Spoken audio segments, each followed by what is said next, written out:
Play us in, Arthur.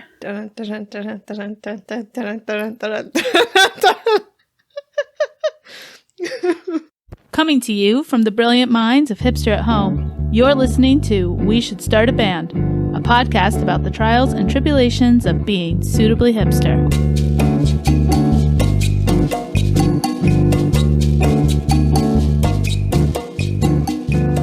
Welcome back to We Should Start a Band, a podcast where we're not experts, we're just highly opinionated. I'm Cobra Kombucha, and today I'm joined by Heritage Avocado Toast and Retro Denim Jacket.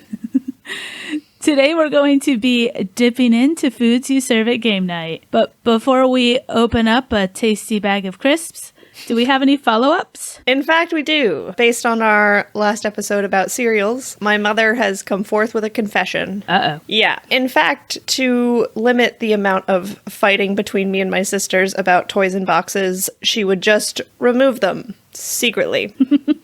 Now, did she play with them? That's a very good question. I didn't ask. I probably should, and I can definitely follow up for part 3 on that. The ongoing toy in the cereal box saga. Yes. A 3-parter. Who would do such a thing? A mom who doesn't want to have to deal with a fight. Yeah. It's just dastardly. I get it. I'm not happy about it, but I get it. And I think our other follow-ups are the Sauv Blanc that Retro Denim Jacket was drinking in our Sauv Blanc episode. I did find the name, and in the interest of not embarrassing the bejesus out of myself, I am going to have Google pronounce it for me. Domaine du chapitre. Excellent. And from the second half of that episode, we said we would try the smoky Coke with other whiskeys. Mm-hmm. And we can confirm that it still tastes like cough syrup. Boy. So, I mean, better than drinking it straight, but not better than drinking the whiskey straight. So this goes on the do not purchase list. Yeah, that will be no, will not buy again. All right. Listeners, you now know. Yeah. Woody, okay. Smoky, don't waste your money. But it doesn't make sense, because you often need the woody to make the smoky. It was pointed out to me by our grandmother that they could have gone with woodsy, and it wouldn't have been as inappropriate. What a smart lady. What a smart, smart lady. Going with coastal temperate forest. Coastal temperate forest. I think that's all for the current follow-ups. Hang on, there's a tree joke in there somewhere. Something about deciduous and being indecisive. Indeciduous about the naming of it. There it is. Wow. You're working on that one. You just been planning that for a bit now. Yeah, I mean, 30 seconds or so. I feel like even that's too much time. Really putting in the effort. I hope everyone appreciates that. Dear Arthur, they're drunks outside. Sorry. Whoop whoop! Friday! Don't tell the listeners when we're recording this. They'll know we're lame on a Friday night. Shoot. Quick, cut it out! Whoop. Monday afternoon. Uh-huh. Which works so well with our time difference schedule. But Friday night could be perfect. Could be perfect for a game night and some snacks. Mm-hmm. Ooh. I very much enjoy a game night snack. Thank you. Now I have something more important to do and on a Friday night. So, what kind of snacks are you suggesting? Yes.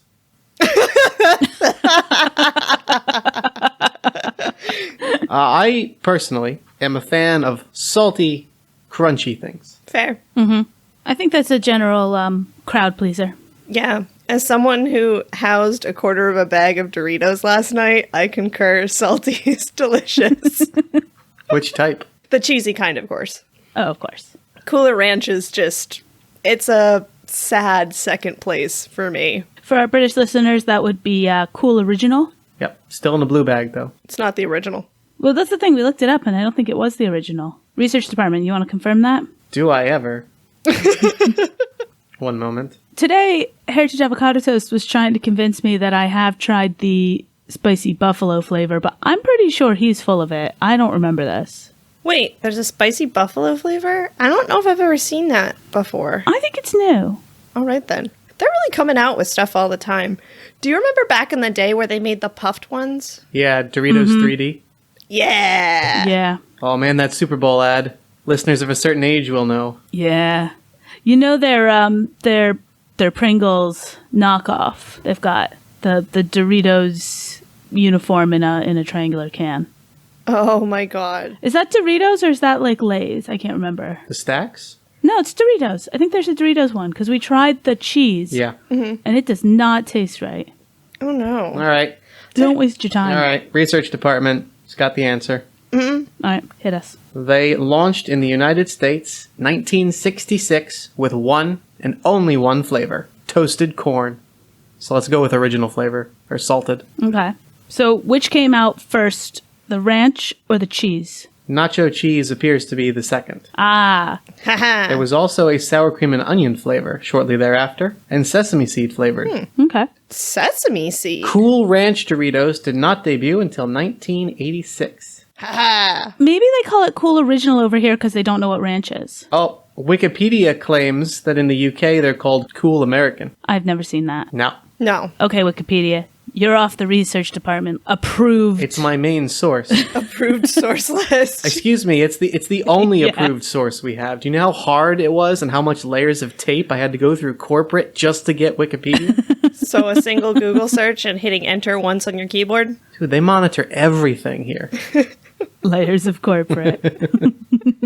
Speaking of layers, you know what goes well with a tortilla chip? A 7-layer dip. Oh yeah. That is some tasty, tasty stuff. I still don't even know what's in a 7-layer dip. Just any 7-layer dip that's been presented to me and sold as such has been delicious. I concur. Yeah. I feel like everyone has a different recipe for 7-layer dip. Yeah. It's a lot like chicken salad, where everyone kind of has their own version of it, but in my personal opinion, all chicken salads are delicious.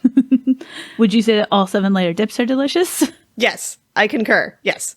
7-layer dip is much the same thing. They are all delicious, and I want them in my face. I mean, Messy. is your face a tortilla chip now? It could be. You guys haven't seen me in a while. We are looking at you right now. Maybe this is just a filter. It's a deep fake. It's actually a filter. Rather than the filter that makes you look like a chip, you've got the filter that makes you not look like a chip. Yes. So are there any layers in your 7-layer dip that people put in that you wouldn't want? Lime flavored Doritos are good. Lime flavored Doritos are disgusting. I don't think I've ever tried the lime flavored Doritos. However, I do like the Tostitos hint of lime. I don't like that sort of artificial powdered lime flavoring. But you're okay with non-dairy cheese in your nacho cheese Doritos. Yeah. Yeah. There's no cheese in those suckers. Those are very different taste groups. This is very different. Don't even compare the two. Don't besmirch the good name of fake nacho Look, cheese. the gentleman next to me today in Sainsbury's had a lovely checkout basket of a steak, a bottle of Prosecco, and lime Doritos. That man was on a way to a successful date. No. I'd get behind that. Hey! I will give you the steak and the Prosecco, but I'm not going to give you the Doritos. I feel like the Doritos are one of those, like, and then I tell my friends why I'm not calling him back. Actually, I think he had only one steak, so now I'm confused. That just sounds like a good Friday Sounds night. good night in. That's the newly single from bringing lime Doritos to his last date. Fine. I don't need her. I have my lime Doritos. And my steak and my big bottle of Prosecco just for me. No sharing tonight. Maybe he's gonna lime Dorito encrust the steak after marinating it in the Prosecco. Why would you do that to a steak? Yeah, that's like chicken fried steak, and I'm just not here for it. I still think that is the stupidest name. It's really not that hard to yeah. All right, never mind.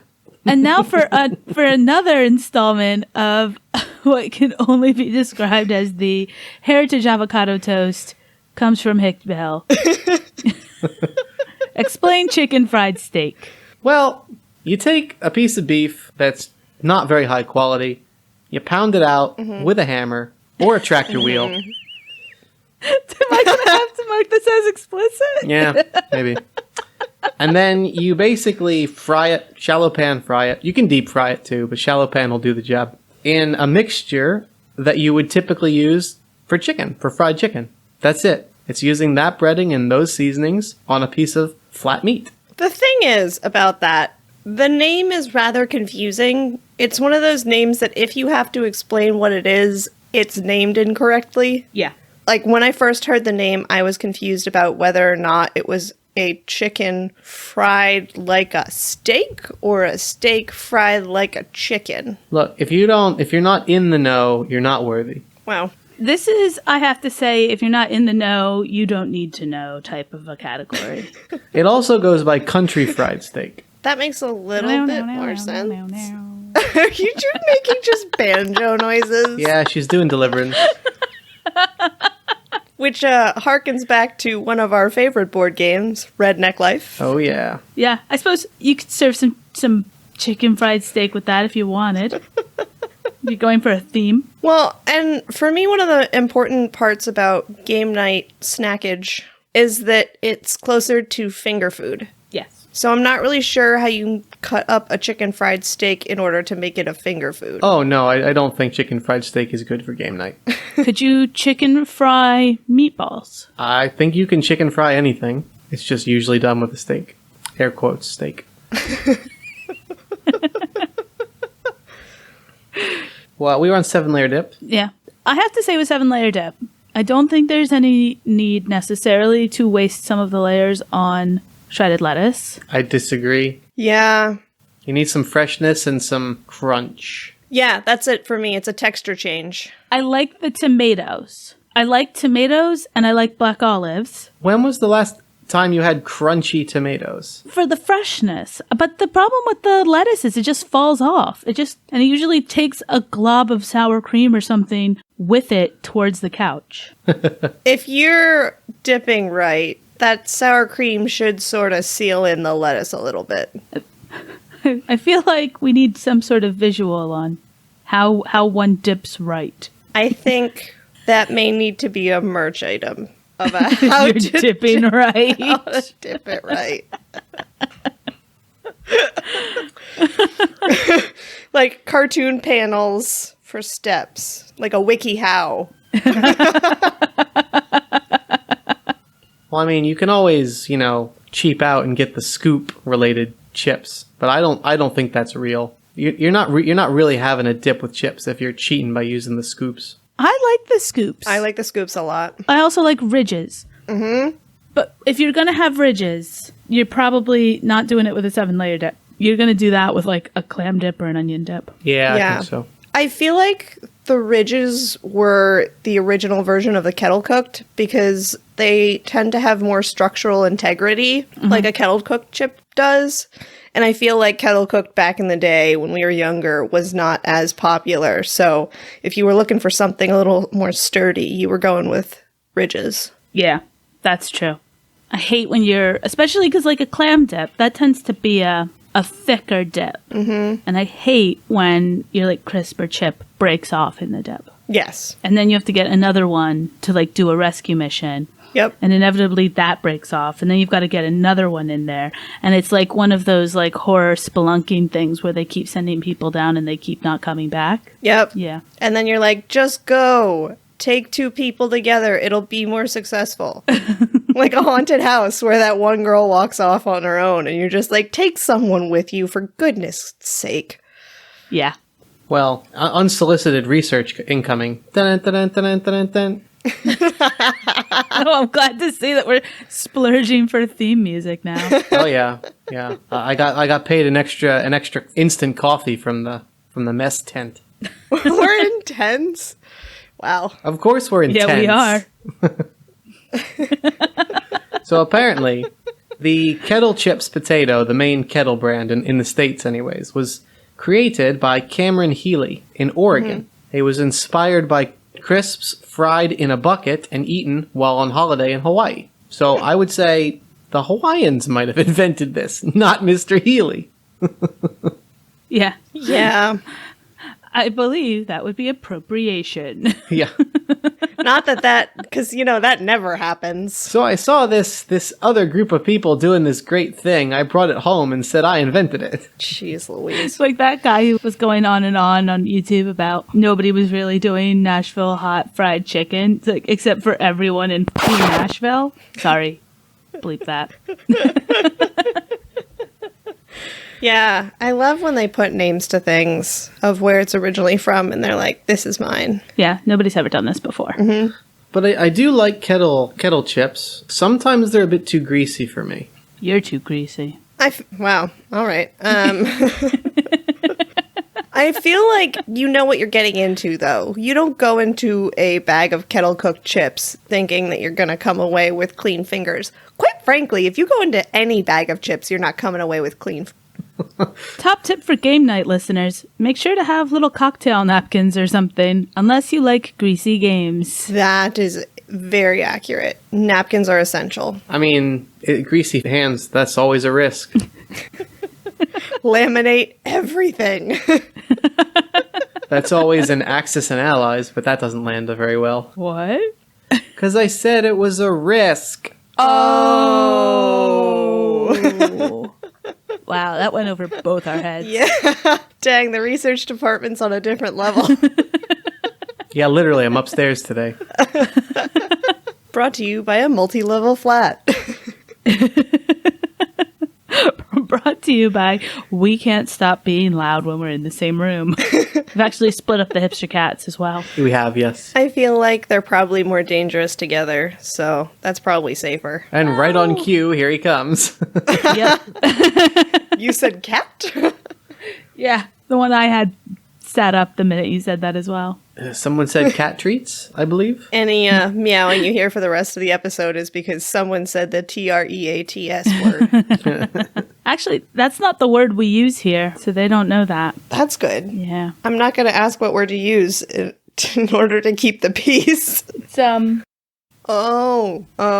Since I'm not there, I can call them hearts, as they're in the shape of hearts. yes, we get lilies, and they come in that shape. Sorry, my ear fell out. Well, when you're done Van Goghing up there. I was about to make a Van Gogh joke. You upset about colors, too? About to go find a prostitute to give it to? I like my 7-layer dips, black and white. Thank you very much. To make sure that you can see all the brush strokes. But there are other crispy, salty snacks that are good for game night that aren't so greasy. Mm-hmm. For example, a bag of pretzels. That's true. I think that's perfect. Also, if you're not having Snyder's pretzels, what are you doing with your life? Well, Not living in the U.S. It's so sad. they have them here, though, if you can believe that. Oh, you can get them in the U.S. section. Only the flavored crumbled bits ones, not like the whole ones or the large chunks that are just the salted version. It's always the Yeah. jalapeno or the honey mustard, which are fun. Yep. It's just not as good. If you're not into the crunchy pretzels, you can get yourself some soft pretzels. Yeah. Shameless plug. Shameless plug time. If you head over to the blog, we do have a recipe for soft pretzels, which are quite easy to make. You can make them ahead of time, even partway cook them the night before. They're quite handy, and we've found them to be a very good addition to parties or game nights. And you can dip them in things. And really, I think being able to dip something in something else is where it's all about for snackage. I'm here for the dips. A lot of stuff is just really a vehicle to get a dip into my mouth. It's true. You want like a little bit of flavor, like a salt from a chip or salt from a pretzel, but you are really getting the most flavor out of the dip that you're putting on top of it. I am all for bready things in dips as well. Mm-hmm. So pretzels in a honey mustard dip or a cheese dip, or putting dips in bread bowls Ugh, I love a good bread bowl. and then having bread covered in dip. It's like a reverse dip, because you're more like dipping the dip in the bread at that stage. You dip, I dip, we dip. Yeah, I mean, I love a good spinach and cheese dip in a bread bowl. I like an onion dip in a bread bowl, like a classic 1970s onion dip made with a soup packet. It's very precise. I don't want none of those 2008 onion dips. Yeah, sometimes you can't beat the classics. No, I swear the onion dip that like everyone in the US uses for that has not changed its packaging since our parents were kids. Good, I can still find it in the store. Everybody's always changing up their packaging, changing from green to red, and they change the font. I'm never finding your product again. I don't know if I've mentioned this before, but during schooling in our marketing class, we talked about the fact that Heinz changed up their salad cream for a bit to try and market it because sales were going down. And then they found that no one bought it when they changed it because no one knew what it was anymore. So they had to change it back. Exactly. Don't mess with it. Don't mess with perfection. There's a reason the Batman logo is still, generally speaking, the Batman logo. Also, there's not a lot of options. I mean, it's a bat. Or a man. Well, because it's the wings outstretched. It could be, upside down sleeping as a bat. It could be a man. So you want action? Let's put a lazy sleeping bat up in it. Thank you. No, my point is, if they changed Batman's logo to a lazy sleeping bat, no one's gonna find the Caped Crusader. It doesn't really say, action either. And no one's really hunting down the Caped Crusader in such a way that they put up a bat signal and are, trying to track him down. It's usually the bat signal is telling him that he needs to go find something, not someone needs to find him. Oh, isn't that so typical, though? And when somebody needs something, they call for you to come do it for them. Well, exactly. If Deliveroo changes their app, I'm never finding it again. You can't find it anyway because you just move it around your phone. Not intentionally. I do struggle with that. Whenever Instagram or some big app like that changes their logo. It takes me forever to find it. And honestly, if it ends up changing anywhere on my phone, I suddenly can't find it. I accidentally rearranged my screen the other day and suddenly I couldn't find my notes because it used to be in the top left corner. And so that's where my thumb went. And suddenly I was opening the app store. I was like, what the heck? I get annoyed because I always use a theme to change all of my icons over so they all match. And if an app updates its icon and it no longer fits in the theme, it makes me very upset. And that is the quickest way to be removed from my screen. You are now in the drawer because you don't match everyone else. So to be clear, are you one of those people that put stuff in rainbow order on your phone? No, because it's all the same color. They're all blue. Oh my god. If anyone's not watching this online, I can confirm they're all blue. Yeah. Listeners, get yourself themes for your icons and make your life that much more organized. This is your call to organize your phone. Time to recondo that stuff. Wait, so you're saying hold an app to your chest and see if it sparks joy? I was thinking about opening it up, but yes, just hold it to your chest. To your digital chest, your virtual chest. Come to my virtual bosom. Oh, that's a whole nother app. That's definitely a debut album. Virtual Bosom. Oh, dear. Back to snacks in general. Do provide different options for your guests in terms of food group, I guess it would be. You want some healthy options to go along with your greasy options. Yeah. Don't aim all in the same area because I don't know about you guys, but if I'm eating crisps for 4 hours straight, my stomach's going to be like, we made some mistakes. But if I can throw some fruit or some veg in there, I'm a happy camper. But your tongue also is going to get so puckered if you're having all that salt. Mm-hmm. And salty tongues lead to salty players. Tongue so puckered. But I do agree with having a vegetable platter or something with a hummus or fruit, something like that. You need something else for the bread bowl. Yeah. Yeah, that's true.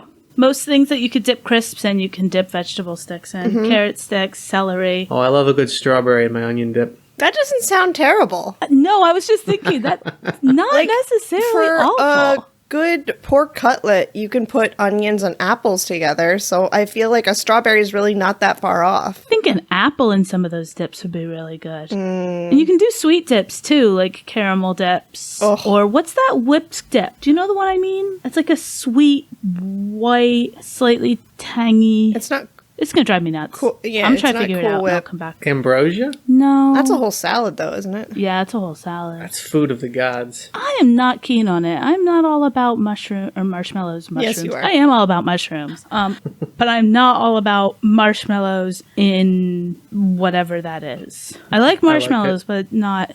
I mean, if you're talking about fluff or you're talking about a toasted marshmallow, I'm all in.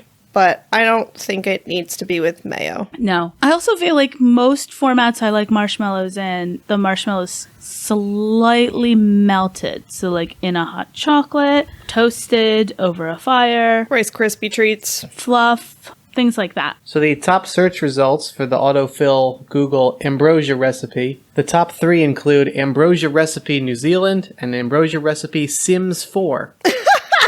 What? I didn't realize that the Sims needed their own ambrosia recipe. Don't get me wrong. You see a lot of videos these days of people trying to copy Sims recipes, but like ambrosia? Really? Yeah, Sims have had ambrosia for a while. I know, but why would you try and make it? Okay, so which recipe are we going to go with as being the ultimate or the best? Food Network, Taste of Home, or Real House Moms? Those are the featured recipes. For ambrosia? Kicking off Real House Moms. Real House Moms. Okay, Real House Moms. Wow me. No, I do not want Real House Moms to send me push notifications. That sounds like something I should be doing on incognito I mode. just choked on my tequila. I hate when that happens. I know. Oh, that's the worst. I'm having a fogarita. Oh, They're saying it's only served at Thanksgiving or Christmas. no. No, it's like a summer potluck barbecue food. Yeah, exactly. Like every kind of weird salad like that. I Yeah. feel like it's very Midwest, where there's like something on the table with both mayonnaise and other stuff that's usually sweet in it. For our listeners, none of us are from the Midwest, so we are really we're not experts. No, not even a little bit.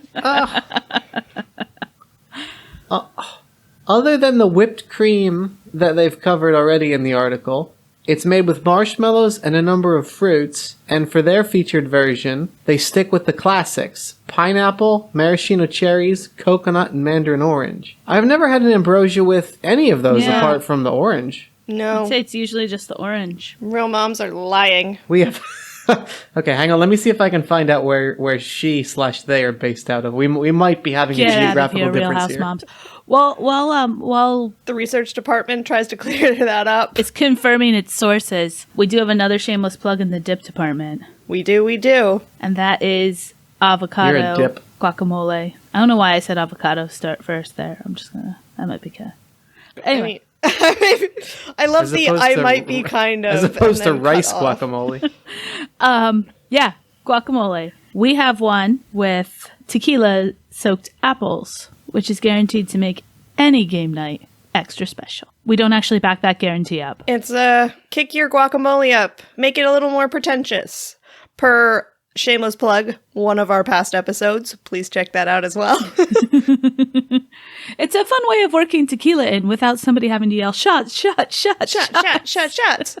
And I love apples and tequila together. They're a magical combination where they just seem to mesh. Like putting fruit in, say, a sangria, everything tends to soak up the alcohol, but certain fruits soak up different alcohols at different rates, and apples and tequila are just a match made in heaven. That like nice spongy while still crisp.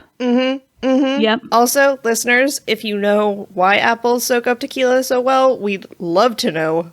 Please message us. I'm Yeah. very curious about the science there. We like to learn. Especially if it involves tequila.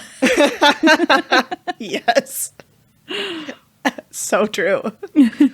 All right, I think these recipes might be influenced from a geographical background of Arizona and Portland. Oh. Wait, So if that's the case, that's quite different from us. those are very different geographical backgrounds. Yeah. Well, as in, I believe the main lady, Aubrey, she says she was still living in Arizona and based a lot of her recipes on that. So my assumption is she grew up in Arizona. That might not be correct. And then in 2013, moved to Oregon and fell in love with Portland and those things. So, but if that's true, then, we have very different backgrounds and upbringings potentially in regards to these things. Well, if she's in Portland, is she a fellow hipster? I have no idea. I can email her. Sounds like she really liked that hipster lifestyle, and that's why she stayed. Can't blame her.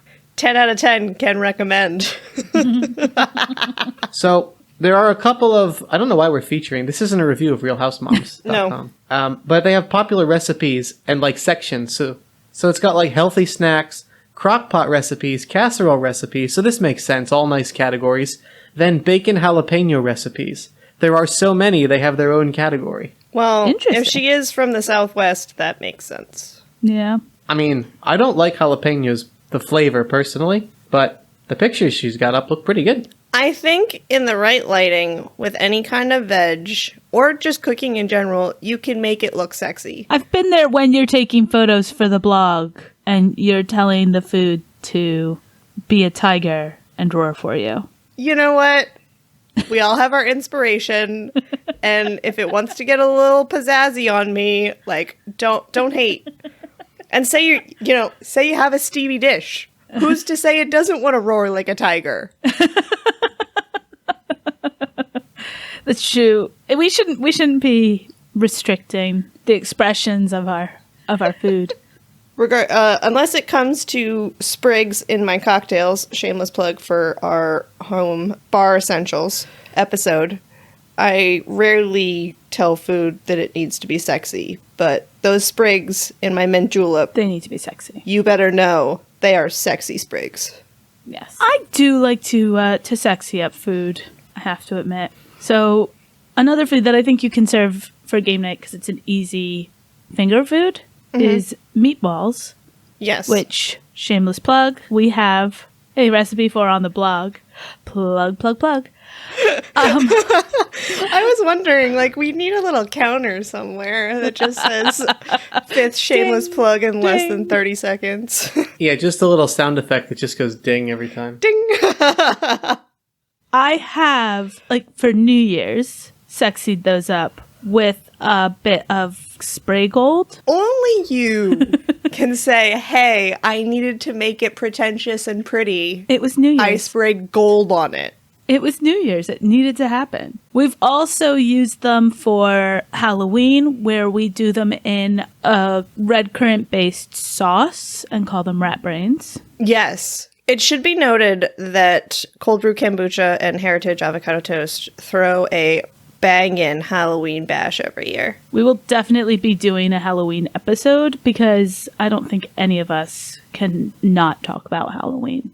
There might be several. There probably will. We'll probably have to do a series coming up to Halloween, so look forward to that. That feels very October-y for me. Yeah. I'm here for it. Back to soft pretzels, we didn't talk about how they can get that not so nice moistness. You just wanted to say the word moist. Yeah. Yeah.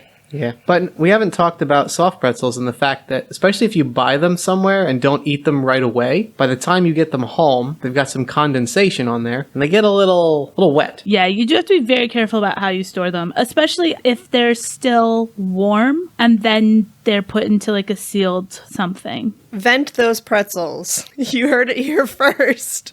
Let your pretzels vent. Vent your pretzels. Yeah, because some of my favorite soft pretzels are from Wawa, which is a convenience store that used to just be in Pennsylvania, but has now covered the East Coast. And they make fabulous pretzels, but the problem is sometimes they bag them too fast. So if you're getting a double one, occasionally it gets a little moist on the seam between the two pretzels. But if that doesn't put you off, it doesn't kill the soft pretzel experience for me. It's not as good as if it wasn't moist, but still. So if you're gonna purchase it, air it out a little bit. Go home. Toss it in the oven for a minute or two. Yeah. There are ways to fix this problem. Yes. All hope is not lost. And if you're making them yourself, salt them before you put them in the oven.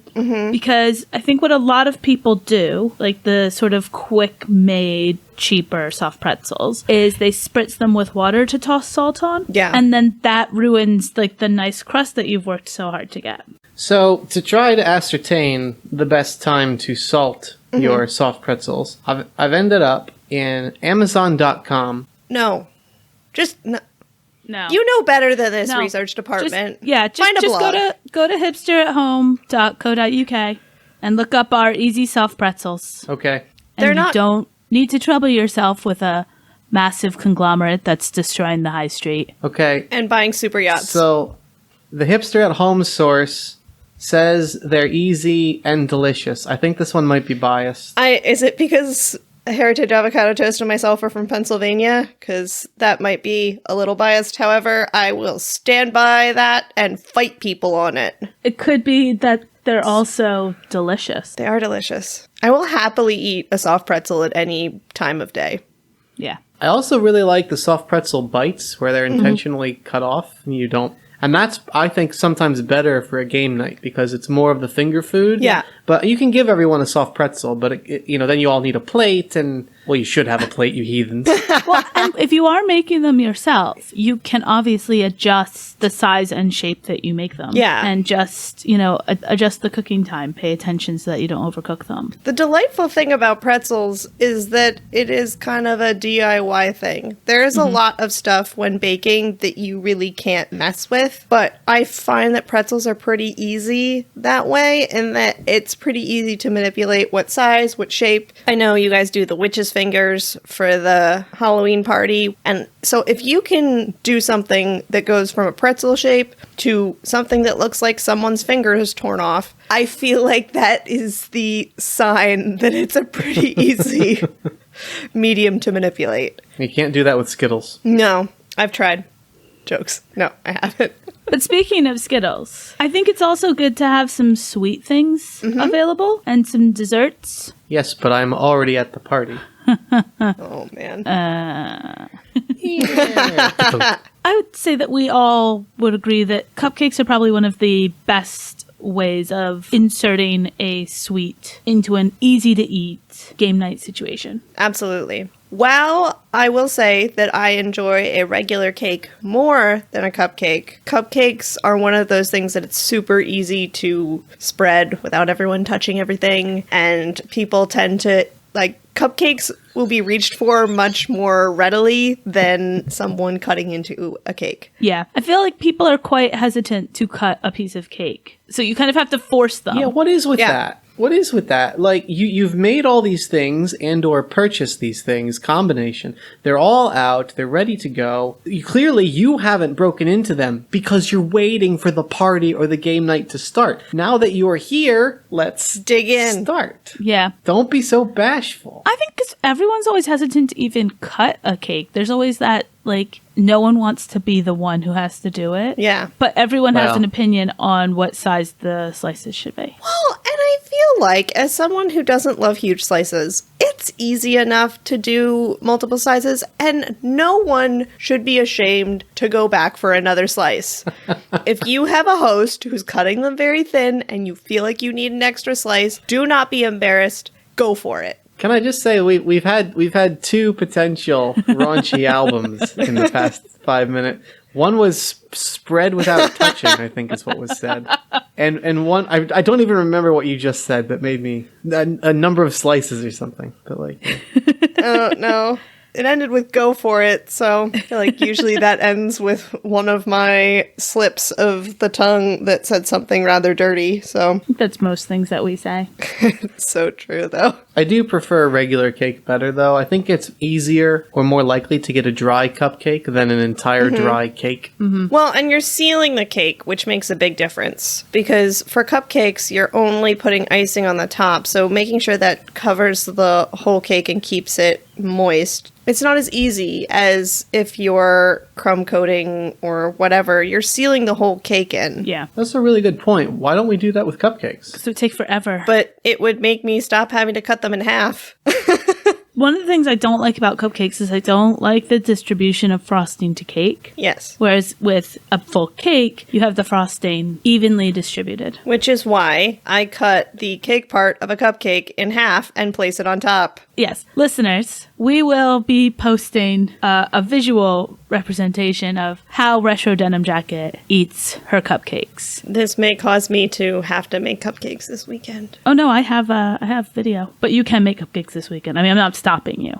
I have when you announced, here's how hipsters eat cupcakes. I think it's actually an animation. I think we should have let her say it a third time, and then have someone go, are we just not going to address this cutting the cupcake in half thing? It's like, no, we're just going to ignore it. I think the listeners need to see exactly what this is. I'm sure many of them can visualize it, but there's just... It's a sight to behold. Well, it's basically like, you could have a Little Debbie oatmeal cream pie, and they could have created it with the cream on top and the cookie beneath, but they decided to cut cut a bit off and make a sandwich out of it. Yeah, sandwiched frosting is always better. It is. Which is why I do that with the cupcakes. We can keep going around and around in it, and I will keep bringing it up, but I swear to goodness, I'm right. I am right. I appreciate it's the same exact amount of cake and cream. It feels like you have just more cake than cream when you make it a sandwich. Like a cupcake into a sandwich, not like the Little Debbie, which is like thin. But I don't know. It's the same. It doesn't. The reason you do it is because you get an even distribution of what a cupcake would be if you were eating it normally. But you're not losing any of the frosting that you would if you were just chomping into it. Where do you lose it? Up the nose? No, on the side, and then it's like... What you're saying is you've got too much cake on one side of it. Yeah. Like in your bite is not distributed. Yes. And then you've got frosting coating the top of your mouth, and you have just cake on the bottom, and God forbid the cake's dry. Not good. Not as...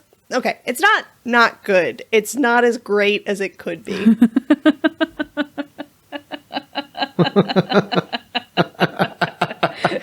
This cupcake is not meeting its full potential. It's not. It's not. And if you want to sideswipe that completely and not run into that issue, and you want something that's finger food sized and pretentious, go with a pedophore. That's true. Pedophores are delicious. Mm-hmm. Here in the UK, they tend to be called fondant fancies. And if you want, you can buy them in a shop if you're not keen on making them yourself. Mm-hmm. And I mean, even though we enjoy baking and cooking and making things ourselves, don't completely discount shop-bought stuff. Oh, absolutely not. Especially for a game night when a lot of it's snacky food and you're just going to want to have a few bags of things, of crisps, chips, pretzels, whatever. And if you really don't feel like cooking, you can always order pizza or something like that. Mm-hmm. But you do need that. That takes a lot more forward planning, I think. Yes and no. As far as pizza goes, it is kind of easy to be able to take stock at the table. And now with ordering online on apps and stuff, you kind of don't need to even leave the table to order things. But if you have 3 or 4 people, you go around the room, everyone says their favorite topping, and then you kind of managed it. If you'd like to be one of those hosts and you don't want to interrupt your game night, feel free to check with everyone ahead of time and make a decision. But I think either way it works. I feel like you can also go with a few sort of tried and true toppings, and you'll probably be safe. Granted, those won't be as pretentious, necessarily. The thing is, even with the tried and true toppings, there are ways to find a pretentious alternative. Like if your friends are all for pepperoni, try something like the soppressata instead. Mm-hmm. Make it pretentious, tell them it's the same as pepperoni but tastier, and I can't imagine that your guests are going to put up a fight about that. And you're introducing them to a new food. I don't want soap on my pizza. Oh dear. Well, and then there's heritage avocado toast. Who, I would like to point out, is the one who put in the notes, make sure you have at least 3 pretentious toppings on your pizza. Yeah, exactly. I don't see the problem. So, what would you class as pretentious toppings that are acceptable on your pizza? You think I knew what I was talking about when I wrote the note? Not experts, just opinionated. And sometimes we can't even back that up. Exactly. I personally am a pineapple on pizza. Well, first of all, if you want to have pretentious pizza, you have to name the tomatoes that are used to make the sauce. It doesn't matter if it's a pretentious tomato or not. The fact that you put it as a byline on the menu instantly makes it pretentious. So if you have beef... The beefsteak? Beefsteak tomato, and then you got your Vesuvian tomato. Sanmar, whatever. I like Bloody Butcher. It's a heritage breed tomato that is a very dark red and a very tomatoey tomato. I highly recommend. Although I've really only ever seen it in a situation where you grow it yourself. And if you give the location, like Cyprian anchovies, it's not just anchovies anymore. I don't even know if... Really? What you're looking for is transparency. Yeah.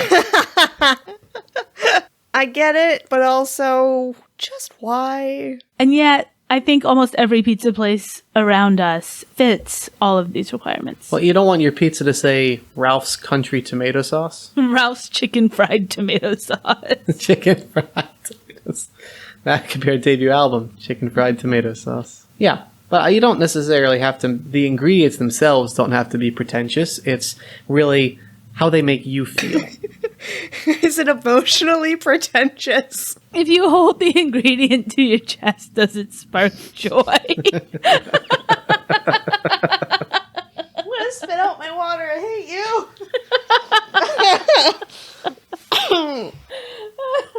Don't drink and laugh, people. Speaking of hydrating, you definitely do want to make sure that you are also providing beverages for your competitors. Finger beverages. Finger beverages. Shots.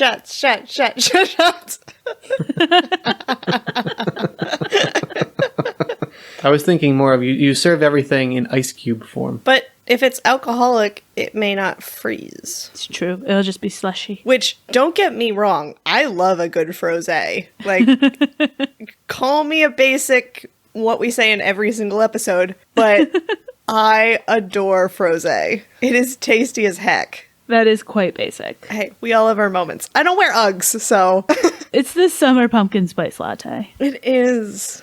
It is. And I feel like it's relatively recent. Like, before I moved to New York, and I lived there back in, 2015 to 2018-ish? I don't know. Regardless of years. The first time I saw it was while I was there. Yeah. And it seemed to grow in popularity, kind of like avocado toast. I did see it pop up like a lot on Instagram and like Facebook and things like that. Frosé recipes. Yeah. It's, as soon as it hits Pinterest that it's hit that basic level. Yeah, it's gone mainstream. Be sure to follow us on Pinterest. I know, right?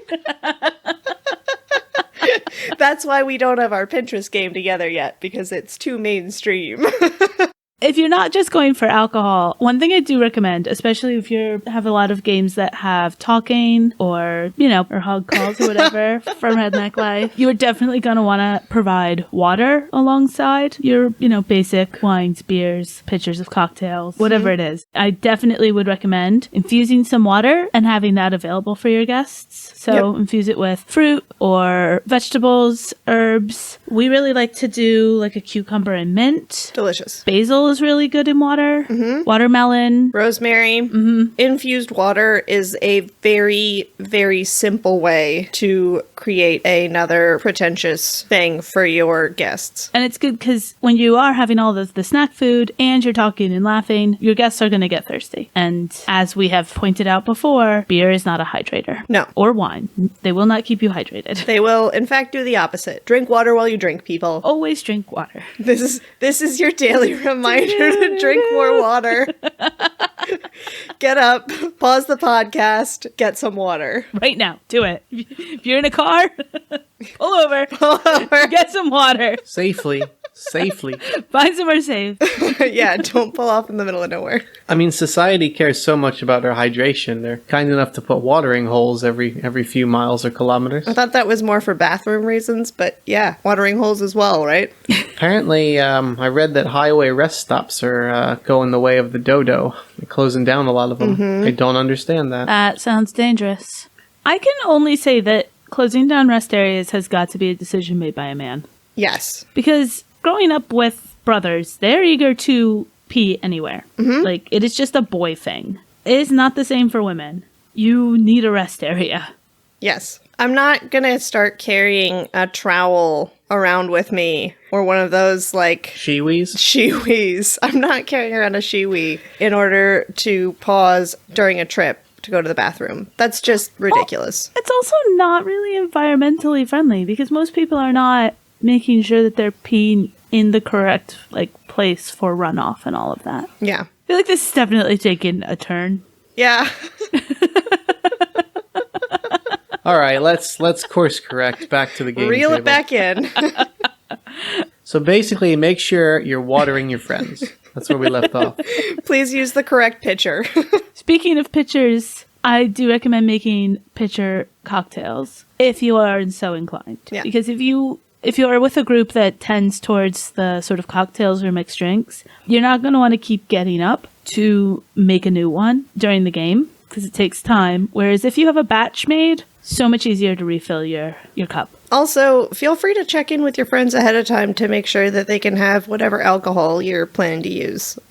Yeah. I personally can't have rum, so it's nice to have something at a party that doesn't have rum in it, which is why I usually have issues with punch. And it's always a good time to, like, try new recipes beforehand. Add to your repertoire. There's so many recipes out there that are absolutely delicious. I'm sure we have one or two on the blog. Yeah. Thank you, Heritage Avocado Toast. Another shameless plug for our libation library on the blog. At least the ding is better than the gesture he was doing for a while. I'm only here for the rude hand gestures. Well, I think in a strange twist for us, we've actually gotten through everything in a reasonable amount of time. Holy mackerel. Well, holy... You want to try that a third time? I was going with holy mackerel, but you know what? Just Holy macaroni salad. We're now scraping the bottom of the dip, and I think that this game night party is coming to an end. oh no. We want to thank you guys for joining us and listening in. We hope that you can take something away, so even if you are not the best at playing the game, you will at least win at feeding your friends. So thanks again for listening. Make sure to follow us, give us a rating if you like what you hear, and head over to the blog at hipsterathome.co.uk for more content. And we'll catch you next time. Bye. Later. Bye now.